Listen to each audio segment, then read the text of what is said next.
Guys, sejak pasca reformasi di Indonesia, ada sekitar 1.000 kasus kekerasan atau kasus intoleransi terhadap agama Kristen di Indonesia. Ada ribuan gereja yang dibakar. Bayangkan guys, ya kasusnya bukan cuma 1 atau 100 kasus, tapi ribuan kasus. Nah, yang jadi pertanyaan, kenapa bisa seperti itu? Kenapa segitu banyaknya kasus intoleransi terhadap agama Kristen di Indonesia? Apa yang salah? Apakah intoleransi ini bersumber daripada agama itu sendiri? Kalau misalnya Anda mengatakan, jangan salahin agamanya dong, salahin orangnya. Nah, yang jadi pertanyaan, kalau ini hanya oknum, kenapa oknumnya ada ribuan gitu? Kenapa kasusnya ada ribuan? Kalau cuma sekali dua kali itu oknum, nggak jadi masalah. Tapi kenapa ada kasusnya sampai ribuan kali? Ini yang jadi pertanyaan besar. Apakah intoleransi ini bersumber daripada agama itu sendiri atau bersumber daripada pemahaman agama yang salah? Kemudian ya, kenapa ada sentimen negatif terhadap agama Kristen di Indonesia? Ya, jujur-jujuran aja deh ya, jangan ditutupin, saya nggak suka menutup-nutupin ya. Saya melihat ya, ada semacam sentimen negatif terhadap agama Nasrani atau agama Kristen di Indonesia. Saya tidak berpihak pada agama tertentu di video ini ya. Saya berpihak pada kebenaran. Kalau benar, saya katakan benar. Kalau salah, salah gitu. Ya, saya tidak memojokkan agama tertentu, tapi saya bicara by data, ada sumber dan referensinya. Kenapa bisa seperti itu? Kenapa ada sentimen negatif terhadap agama Kristen di Indonesia? Kalau misalnya nih ada orang yang murtad ya, kenapa kamu murtad? Kamu disogok pakai Indomie ya? Jadi hal-hal seperti ini sudah lumrah ya, kalimat-kalimat seperti ini sudah lumrah yang ada di Indonesia kalau saya perhatikan. Kenapa kamu murtad? Kamu dikasih duit ya? Kamu diiming-imingi ya? Kamu diancam ya? Dan lain sebagainya. Ya. Jadi ada semacam sentimen negatif terhadap agama Kristen di Konoha kalau saya perhatikan ya. Jadi di video ini saya benar-benar netral ya. Saya tidak berpihak pada Kristen, saya tidak berpihak pada Islam ya. Jadi tujuan saya di video ini untuk ya, untuk memberikan pemahaman yang baru gitu. Ternyata agama Kristen itu enggak sejelek yang kita pikirkan. Ternyata ya, agama Islam itu enggak sejelek yang kita pikirkan. Jadi di video ini saya benar-benar memberikan pemahaman baru yang sangat-sangat penting yang jarang dibongkar oleh influencer ataupun YouTuber yang ada di Indonesia. Nah, bagaimana fakta yang sebenarnya?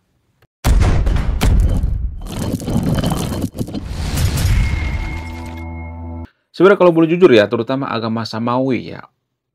Jadi agama Samawi ini ada istilah yang namanya doktrin eksklusif ya. Jadi doktrin eksklusif ini mengatakan bahwa agama kita lah yang paling benar, agama lain sesat.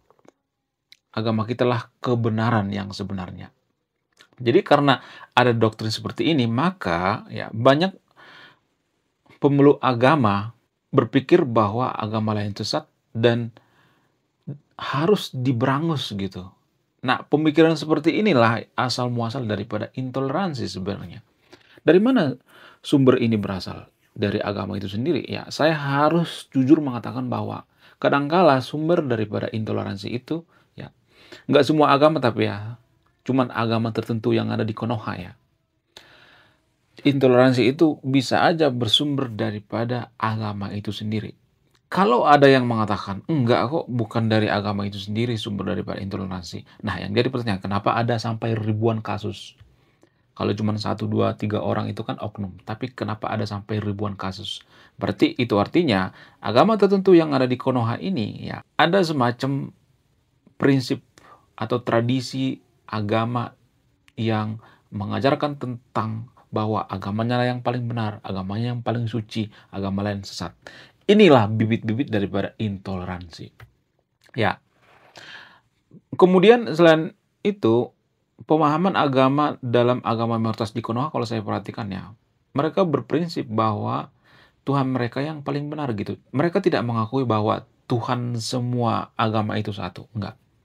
Mereka berpikir hanya Tuhan mereka yang paling benar, Tuhan agama lain sesat. Jadi kalau kita mengatakan semua agama itu Tuhannya satu, mereka nggak percaya. Padahal Tuhan itu kan Maha Esa, ya, Maha Satu. Pemahaman seperti inilah yang bikin mereka berpikir ya, umat agama mayoritas di Konoha berpikir Tuhan kita yang paling benar, Tuhan orang lain sesat. Sehingga mereka ya dengan seenak jidat, ya nggak semuanya tapi ya, nggak mewakili semuanya ya, hanya oknum-oknum tertentu tapi jumlahnya banyak gitu ya, ada ribuan oknum ya. Mereka dengan tega membakar yang namanya rumah ibadah orang lain, mempersekusi, bubarin paksa, intoleransi dan lain sebagainya. Ya, dari mana sumbernya? Ya, kalau boleh jujur ya bisa aja sumbernya itu berasal dari tradisi agama itu sendiri. Ya, karena apa? Karena pemuka agama itu acuannya apa? Acuannya kitab suci, ayat-ayat. Dalilnya dari mana? Ya, dalilnya dari kitab suci.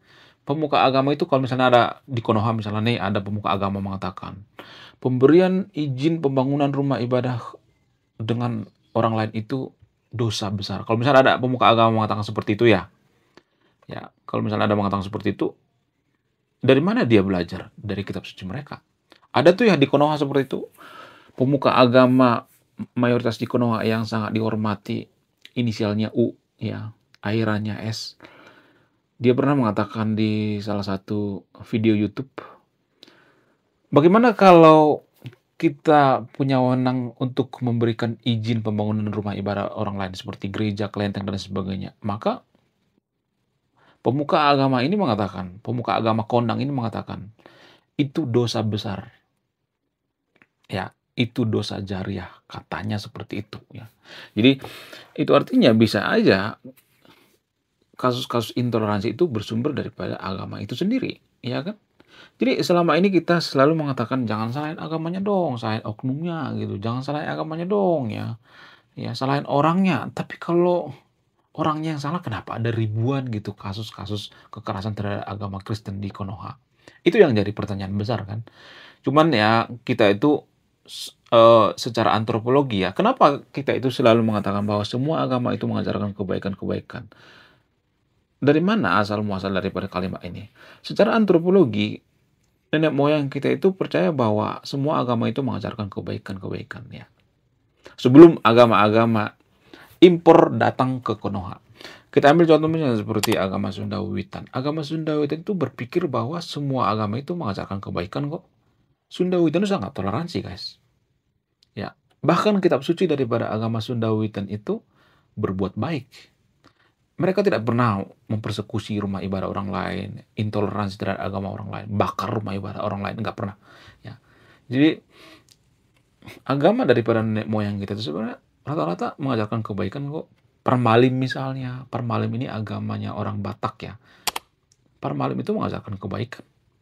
Nggak pernah yang mengajarkan namanya intoleransi. Hanya agama kita yang paling benar, agama lain sesat, nggak pernah seperti itu. Kemudian agama Kaharingan, ya, agama-agama yang ada di Pulau Jawa, agama-agama lokal, rata-rata mengajarkan yang namanya kebaikan-kebaikan. Dari situlah kalimat yang mengatakan bahwa semua agama mengajarkan kebaikan. Namun, ya, ada agama tertentu di Konoha, justru agama ini melekat dengan tradisi atau budaya-budaya di mana agama itu diciptakan. Nah, masuk nih agama ini ke Konoha dan beserta dengan ideologi-ideologinya ya. Jadi ada ideologi-ideologi tertentu misalnya nih agama kita yang paling benar, agama lain sesat. Oh, itu kafir ya, jangan berteman dengan kafir dan lain sebagainya. Jadi ini sebenarnya pemicu daripada intoleransi. Induk daripada intoleransi seperti ini ya. Kemudian adanya anjuran ya, nggak semua agama mengatakan seperti ini ya, hanya agama tertentu di Konoha ya. Adanya anjuran yang mengatakan ya, jangan berteman dengan yang beda agama, nanti kamu akan pindah agama. Bertemanlah dengan yang seagama, yang seiman. Jadi, hal ini memicu yang namanya intoleransi. Jadi kita anak-anak muda jangan mau terhasut ajaran-ajaran seperti ini ya. Kalau ajaran itu benar dari Tuhan, tidak mungkin ajaran itu mengajarkan tentang jangan berteman dengan ini, jangan berteman dengan itu. Ya, yang ada apa? Yang ada yang namanya kasus intoleransi. Inilah sumber daripada kasus intoleransi itu. Kemudian ya di sisi lain ya, Selain daripada faktor agama itu sendiri atau tradisi agama itu sendiri, ada faktor lain misalnya. Apa itu faktornya? Seperti misalnya adanya prinsip antara kita dan mereka. Jadi agama mayoritas di Konoha itu menganggap bahwa agama Kristen itu adalah itu mereka. Karena apa? Karena mereka berpikir ya bahwa agama Kristen itu disebarkan oleh penjajah. Padahal ya pada faktanya agama Kristen itu tidak pernah disebarkan oleh penjajah. Alasan mereka yang paling kuat itu ya karena semboyan daripada bangsa Portugis ya, bangsa Spanyol dan Belanda, yaitu gold, gospel dan glory. Ya, artinya mencari emas ya dan menyebarkan agama. Itu argumen mereka yang paling kuat ya. Jadi saya tidak berpihak pada agama tertentu ya. Saya benar-benar netral di sini ya. Cuman pada faktanya kalau kita telusuri datanya gitu ya, yang menyebarkan agama Kristen di Tanah Batak misalnya ya, kenapa kita ngambil contoh Tanah Batak? Karena orang Batak itu kan banyak yang Kristen ya. Jadi yang menyebarkan agama Kristen di Tanah Batak itu bukan orang Belanda guys, tapi orang Jerman. Siapa namanya? No mention. Ini menurut data ya. Kalau ada data yang mengatakan bahwa yang menyebarkan agama Kristen itu orang Belanda, saya akan hapus video ini. Yang menyebarkan agama Kristen di Tanah Batak itu adalah no mention. Ada tuh tugunya di Tanah Batak ya. Tugu daripada Bapak No Mention ini. Inilah yang menyebarkan agama Kristen pertama kali di Tanah Batak. Kalau kita telusuri misalnya asal-usul daripada No Mention ini. Dari mana No Mention ini berasal? No Mention ini berasal dari Jerman, bukan dari Belanda. Pada faktanya, Jerman tidak pernah yang namanya menjajah Indonesia kan? Nggak pernah kan? Yang menjajah Indonesia itu kan Belanda, Portugis, Spanyol, Prancis, Jepang. Kemudian kalau kita lihat misalnya di daerah lain ya, di Papua misalnya. Siapa yang menyebarkan agama di Papua, agama Kristen? Ya kalau nggak salah bukan orang Belanda, tapi orang Jerman juga. Kemudian yang di Ambon misalnya, yang menyebarkan agama di Ambon itu bukan orang Belanda juga. Ya kalau nggak salah itu orang Portugis ya kalau nggak salah ya. Makanya di sana lebih dominan agama Katolik ya. Jerman itu lebih dominan ke Protestan ya. Portugis, Spanyol itu lebih dominan ke Katolik ya. Jadi itu fakta yang sebenarnya. Kalau misalnya ada yang mengatakan agama Kristen itu agama penjajah, itu keliru besar ya. Belanda tidak pernah memaksakan orang Indonesia masuk agama Kristen. Kalau misalnya nih Belanda memaksakan orang-orang Nusantara itu masuk Kristen, ya logikanya gini guys. Kalau mereka memaksa, berarti Indonesia mayoritas agama Kristen. Kan nggak ada paksaan kan dari orang Belanda. Nggak ada data yang mengatakan bahwa orang Belanda itu memaksa Nusantara jadi Kristen. Nggak ada itu. Adanya anjuran, iya mungkin ada. Ya kan namanya anjuran ya kan. Orang India juga menganjurkan kita kok beragama Hindu. Makanya dulu kita agama Hindu ya. Orang Nepal juga menganjurkan kita beragama Buddha, orang China juga menganjurkan ya, beragama Konghucu dan sebagainya. Ya, nggak jadi masalah. Namanya anjuran kan bukan paksaan. Beda anjuran dengan paksaan ya. Pada faktanya Belanda itu lebih pro terhadap Muslim kalau saya perhatikan ya saat menjajah. Mereka banyak tuh bangun rumah ibadah ya, sekolah-sekolah pesantren. Jadi Belanda itu sebenarnya kalau boleh jujur ya, kapitalis murni ya. Mereka cuma mengeruk harta kekayaan aja, nggak peduli terhadap agama. Mereka nggak peduli. Malah ya kalau boleh jujur ya, banyak orang-orang Belanda itu yang menjajah ke Indonesia itu rata-rata agnostik ya atau ateis. Mereka nggak peduli dengan agama. Ada sebagian mungkin ya, sebagian ya di antara Belanda itu yang taat beribadah, tapi rata-rata mereka kalau saya perhatikan nggak peduli dengan agama. Jadi sudah terbantahkan ya kalau misalnya ada sentimen-sentimen yang mengatakan bahwa agama Kristen itu adalah agama penjajah ya kan. Kemudian adanya sentimen-sentimen seperti misalnya sentimen negatif kalau misalnya orang Kristen itu menyebarkan agama Kristen menggunakan cara-cara curang seperti ya ngasih Indomie, ngasih bantuan, dan lain sebagainya. Jadi, ya mohon maaf ya warga Konoha itu atau umat dari mayoritas di Konoha itu, mereka itu sangat parno dengan bantuan-bantuan dari gereja, kalau saya perhatikan. Karena apa? Karena mereka berpikir bantuan ini ya, ini semacam modus untuk menarik kita untuk masuk Kristen gitu. Ini Kristen terselubung. Kristenisasi terselubung. Jadi sering ya kalau saya perhatikan ya di Konoha itu ada semacam kalimat-kalimat seperti ini ya. Ya orang Kristen tuh menyebarkan agama Kristen tuh dengan menggunakan apa cara-cara curang ya, bawa salib ke sana kemari dan sebagainya. Ya, saya juga tidak menyangkal itu ya. Ada juga yang melakukan itu, tapi mereka kan bisa dipidana kalau misalnya mereka memaksa. Mereka kan nggak memaksa. Ya kalau menganjurkan itu kan, itu sih Bang Juma tiap hari live kok ya mengajak orang untuk masuk ke agamanya. Itu acara login juga di televisi kan ada tuh ya.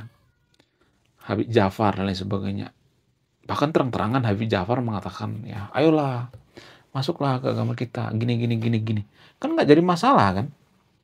Ya sama, Belanda juga seperti itu nggak jadi masalah kan kalau misalnya Belanda mengatakan seperti itu. Yang penting jangan ada paksaan ya. Bebas kan sebenarnya. Ya. Cuman saya melihatnya, mohon maaf ya, bagi umat agama mayoritas di Konoha itu terlalu sentimen gitu, terlalu negatif ya, terlalu berpikir negatif terhadap agama Kristen. Padahal ya, kalau boleh jujur ya, teman-teman saya itu banyak kok ya Kristen KTP ya, kalau boleh jujur. Mereka nggak peduli terhadap agama. Bahkan mereka banyak yang mengaku nggak percaya agama. Jadi bagaimana mungkin kita mengatakan bahwa agama Kristen itu ya berusaha untuk kristenisasi ya. Padahal banyak kok agama Kristen saya perhatikan ya, rata-rata mereka Kristen KTP ya. Nggak terlalu peduli dengan agama kalau saya perhatikan ya. Kemudian adanya berita hoax tentang kristenisasi ya, seperti misalnya, oh ada pendanaan dari asing ya, kemudian ada kristenisasi terselubung dan lain sebagainya. Ada berbagai macam ya hoax ya. Tapi yang jadi pertanyaan kan, kenapa nggak ditelusuri ya berita-berita seperti ini? Harusnya kan ditelusuri. Apakah berita ini benar ada sumbernya, datanya, ya kan? Kita itu selalu sangat percaya dengan hoax ya. Kenapa kita itu sangat suka hoax ya? Karena hoax itu memabukkan ya. Hoax itu memberikan harapan. Kalau misalnya nih ya di pikiran kita sudah negatif terhadap agama Kristen. Oh agama Kristen itu jahat, agama Kristen itu begini. Ya padahal agama Kristen itu nggak pernah ya bahas agama Islam di gereja, nggak pernah. Jadi kalau ada pikiran semacam ini, terus ada berita hoax misalnya, oh Kristen di Konoha itu kristenisasi, ya nanti mereka akan didayai asing dan lain sebagainya, ya melalui sekolah-sekolah, melalui kesehatan, melalui rumah sakit dan sebagainya. Jadi ini berita-berita yang bikin eh, warga Konoha itu kemakan hoax. Oh ternyata benar ya yang ada di pikiran saya. Jadi seperti itu ya. Hoax itu jadi semacam pembenaran, bukan mencari kebenaran. Harusnya kan hoax itu kan ditelusuri dari mana sumbernya, dari mana asalnya ya. Tapi nggak semuanya ya, nggak semuanya saya perhatikan umat agama mayoritas di Konoha seperti itu ya, nggak semuanya ya. Cuman ya banyak kan ya yang percaya ya kalimat-kalimat seperti itu ya, kalimat-kalimat kristenisasi terselubung ya. Kemudian ya, kalau saya perhatikan itu ya, adanya sentimen-sentimen negatif terhadap agama Kristen ini biasanya diperparah oleh pemuka-pemuka agama. Ya, jadi pemuka-pemuka agama yang ada di Konoha itu kalau mereka ngata-ngatain agama Kristen kalau saya perhatikan ya, seperti Jakir Turun misalnya. Jakir Turun itu kan ngata-ngatain agama Kristen ya kalau sebenarnya, ya kalau boleh jujur ya. Tapi makin dia mengata-ngatain agama Kristen, makin banyak fansnya. Jadi pemuka agama di Konoha juga seperti itu.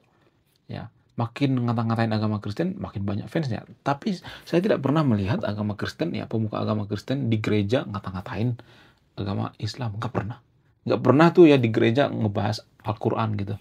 Tapi kalau di Konoha saya perhatikan ya, ada tuh ya orang yang baru mualaf, dunditan, bahas-bahas Bible di eh, masjid ya. Jadi sebenarnya yang bikin masalah itu ya umat daripada agama mayoritas di Konoha ya. Ya kalau misalnya ada yang mengatakan, "Oh, agama Kristen juga melakukan hal yang sama kok, ya mengasih Indomie, ya menyebarkan agama, Kristen, ya bawa salib ke mana-mana dan sebagainya, nggak jadi masalah, asal jangan ada pemaksaan." Cuman kan nggak pernah ya sejarahnya agama Kristen itu ya bahas Quran di gereja, nggak pernah. Jadi kita anak muda, marilah kita berpikir waras gitu. Sampai kapan kita selalu berpikir negatif terhadap agama lain gitu. Kalau kita selalu berpikir negatif terhadap agama Kristen, terhadap saudara-saudara kita yang umat Nasrani gitu ya, atau antara Kristen terhadap Islam gitu ya, ada pikiran-pikiran negatif, kita tidak akan bisa negara maju guys, ya. Kadang saya berpikir justru agama itu yang menjadi penghabaq kemajuan satu bangsa. Kenapa saya ngomong seperti itu? Ya kalau adanya kasus-kasus intoleransi bersumber daripada agama itu sendiri, ya agama itu kan sumber daripada masalah sebenarnya kan. Ribut ya, bubarin paksa, persekusi ya, bakar rumah ibadah dan lain sebagainya. Apa nggak takut investor-investor masuk ke negara kita? Ya, itu pemikiran yang waras ya. Tapi warga Konoha itu kan mohon maaf ya, sebenarnya kita itu masyarakat yang sakit tahu sebenarnya guys. Buktinya apa? Buktinya kalau misalnya nih pemuka agama di Konoha itu ngata-ngatain agama Kristen, maka semakin banyak followernya. Seperti Donditan gitu. Ya, bahas Bible di masjid itu kan nggak boleh sebenarnya. Gimana kalau Kristen ngebalas balik gitu? Bahas Quran di rumah ibadah mereka, di gereja. Apa kalian nggak ngamuk gitu? Jadi jangan seperti itu guys ya. Ada satu hal yang lebih bermanfaat selain kita itu terlalu fanatik dalam beragama. Apa itu? Lebih baik kita fokus pada kinerja pemerintah, fokus membangun negara kita, SDM kita itu ya. Sebenarnya kalau boleh jujur ya, justru di negara-negara yang IQ-nya rendah, IQ-nya di bawah rata-rata itu mereka fanatik dalam beragama. Itu ciri-cirinya. Orang yang IQ-nya rata-rata di atas rata-rata itu ya seperti misalnya China, Jepang dan lain sebagainya ya. Negara-negara maju, mereka tidak terlalu fanatik dalam beragama ya.